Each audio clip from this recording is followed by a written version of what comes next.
તમે સ્ક્રીન પર જે વિડીયો જોઈ રહ્યા છો તે 31 માર્ચ 2026 મંગળવારે અપલોડ થયો, પરંતુ વિચારી શકો છો કે જે વ્યક્તિએ વિમાનની અંદર બેસીને આ વિડીયો બનાવ્યો હશે તેની હાલત કેવી થઈ હશે। આંખોની સામે મોત।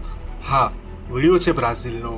અહીં 29 માર્ચ 2026 રવિવારે રાત્રે બ્રાઝિલના સાઓ પાઉલોના ગુઆરુલ્હોસ આંતરરાષ્ટ્રીય એરપોર્ટ પરથી ડેલ્ટા એરલાઇન્સની ફ્લાઇટ A330-300એ ઉડાન ભરી, પરંતુ એટલાન્ટા જઈ રહેલા આ વિમાને જેવું એરપોર્ટ છોડ્યું ત્યાં જ તેના ડાબી તરફના એન્જિનમાં અચાનક જ આગ ભભૂકી ઉઠી। તપાસમાં જાણવા મળ્યું હતું કે વિમાનનું ડાબી તરફ આવેલું એન્જિન ફાટી ગયું છે।